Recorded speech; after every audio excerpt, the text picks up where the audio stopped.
E hoje eu quero compartilhar aqui com todos vocês um pouquinho disso, que é esse pensar tributário que muda as nossas vidas, né? Por quê? Porque eu já mencionei, assim como você, eu sofri muito. Não tinha prática tributária. E olha que eu estagiei no escritório de tributário. Imagina quem não estagiou, porque realmente é difícil. Eu confesso que eu caí de paraquedas no escritório que atuava com tributário, né? Eu sou do Mato Grosso, até vi aqui que tem o Fábio, de Cuiabá. Eu me formei lá em 97, não faço os cálculos, tá? Né? Lá em 97, na UFMT, né? Universidade Federal de Mato Grosso. E durante a faculdade, na verdade, eu procurando estágio, como todo mundo, fui parar no escritório que atuava com empresarial. Né? Então, lá tinha contratos, tinha tributário, tinha trabalhista. Na faculdade, por sinal, eu queria fazer civil, queria mexer com contrato, essas coisas. Nem pensava em tributário. Por quê? Porque na faculdade eu mal entendia o tributário. Essa é que é bem da questão. As minhas piores notas eram de tributário. Eu não conseguia entender direito aquilo. Mas eu fui parar por obra de Deus nesse escritório. E aí, quando eu comecei a atuar com essas três áreas, eu acabei me identificando com o tributário. Por quê? Porque contratual era uma coisa tão repetitiva ali que não, não me encantou. Percebi na vida real como era. E o trabalhista, não adiantava nada eu fazer uma peça linda, maravilhosa, pesquisar, estudar, se ia lá na audiência a testemunha falava outras coisas que não eram para dizer. Né? E aí eu fui me encantando com o tributário.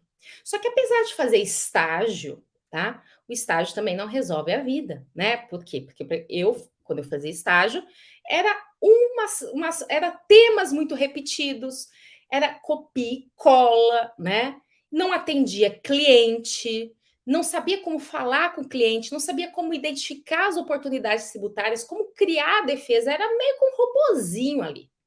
Então, quando eu me formei, né, em 97, tirei minha OAB, tudo, eu fiquei mais 6 meses lá nesse escritório e eu, como advogada, eu percebi que não estava crescendo, não estava vendo perspectiva. E eu não estava aprendendo, que é o que mais me encanta aprender. Então, eu falei assim: não, preciso mudar minha vida. Aí eu fiz o que muitos fazem.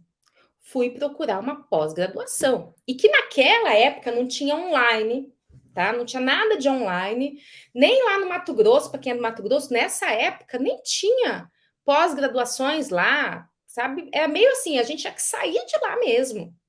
E aí eu vim para São Paulo, vim me aventurar aqui em São Paulo, uma menina assim que tinha 22 anos de idade, né? E numa cidade desconhecida, sorte que eu consegui bolsa, né? Porque meus pais mesmo não tinham condições de arcar com despesas e faculdade, que aqui é particular, que foi a PUC, etc. E aí, com bolsa de estudos, morando numa casa de família, né? Que eu alugava um quartinho dessa casa de família, eu vim fazer um mestrado. E aí eu me dediquei, estudei, etc. Só que eu fui percebendo que mesmo durante o mestrado, eu não tinha prática tributária. Só para vocês terem ideia, né? Na hora de escrever a minha dissertação, eu falei assim: caramba, eu tenho que escrever sobre uma coisa teórica. Porque se eu fizer uma coisa, como é que eu vou fazer uma coisa da prática, uma coisa aplicável do dia a dia, se eu não sei isso? Então me bateu um desespero, né? Falei assim: poxa vida, eu vim para cá para fazer uma pós-graduação, para fazer um mestrado, para ter a prática, e no final das contas, se me soltar no mundo, eu não sei advogar. Eu não sei falar com o cliente, não sei, né? Então, a partir daí, e inclusive eu fui jogada no mundo literalmente, né? Porque como eu era estudiosa, chamei a atenção aí dos professores, inclusive do Paulo de Barros Carvalho, né, meu mestre, que nós homenageamos lá no congresso, e fui trabalhar com ele, né?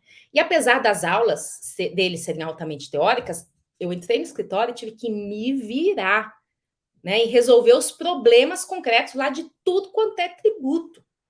E foi aí, nesse sofrimento, que a gente cresce, né? E que eu falei assim: ah, mas espera aí, como é que eu posso solucionar isso? E aí, o que acontece? Muitas vezes, quando nós aprendemos na faculdade, como é que nós aprendemos o direito tributário? Nós aprendemos assim, ó. Quando tem uma boa faculdade, hein? Quando tem uma boa faculdade, tem faculdade que são 6 meses só de curso, tem faculdade que é 1 ano, ótimo.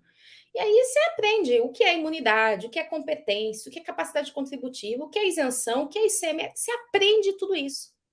Mas assim, ó, separado em caixinha, né? Você aprende o que é uma imunidade, o que é uma competência. Qual é a regra da imunidade? Qual é a regra da competência? Só que quando você se depara com o cliente, você se depara com uma cobrança, com uma execução fiscal, você fala, e agora? Por onde é que eu começo? Né?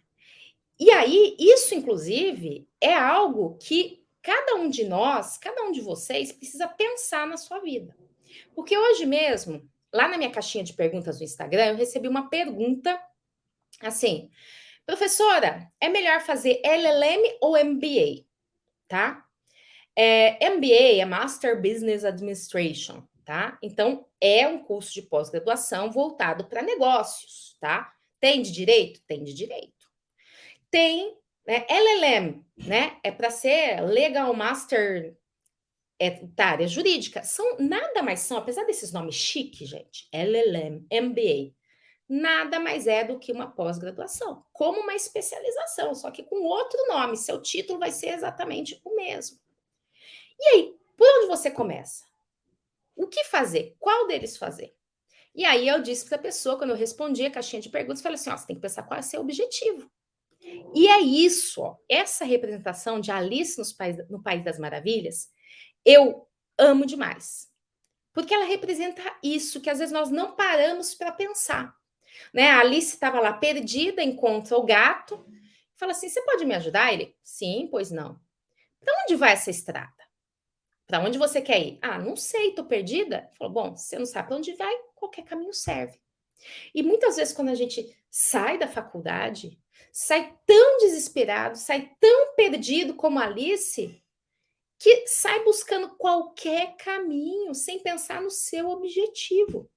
Então, sair da faculdade e ir direto fazer um MBA, um LLM ou uma pós-graduação, foi o que eu fiz. Foi o que eu fiz porque, na época, é a única saída que eu vi. Nem tinha curso de prática tributária, nem nada disso, né? Então, eu fui fazer isso. Só que, se nós formos olhar, e eu dou aula em vários cursos de pós-graduação, os melhores do Brasil, tanto presenciais como online. E nos cursos de pós-graduação, e inclusive na maioria de outros cursos, mesmo que se chamam aí de prática tributária, o que você tem na maioria das vezes? Você tem um rol de temas e cada professor dá um tema, né? Então, são temas separados ali. Ah, esse professor vai falar de lançamento, esse professor vai falar de decadência, esse professor vai falar de imunidade. Chamam professores de renome, mas cada um vai falar sobre um tema.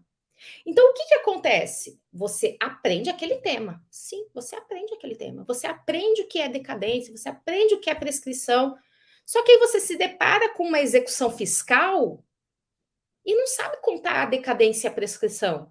Não sabe verificar se teve um vício nessa execução fiscal, na certidão de dívida ativa. Por quê?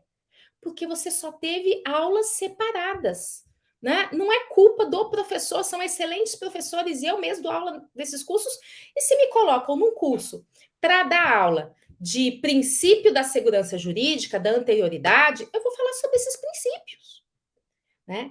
Claro que eu sempre tenho um viés mais prático. Então, por exemplo, eu estou falando isso porque eu estou gravando, né? Tem que gravar, inclusive, uma aula que é exatamente sobre anterioridade e retroatividade, para uma pós-graduação aí. E aí, é claro que eu já estou pensando, né, em dar exemplos, mas eu vou dar só essa aula.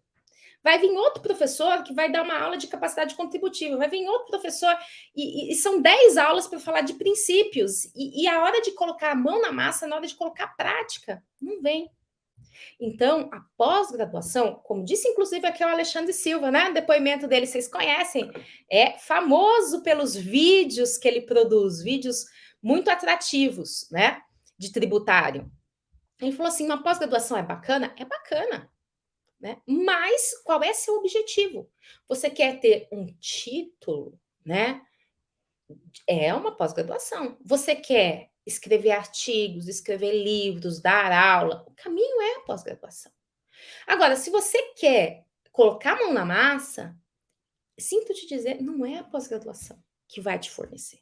Aí você tem que buscar realmente cursos de práticas tributárias. E nós mesmos temos aqui uma série de aulas gratuitas disponíveis aqui no YouTube para você fazer isso. Ah, mas então eu nunca vou fazer a pós-graduação? Não, você escolhe qual você vai fazer primeiro, qual é a sua prioridade.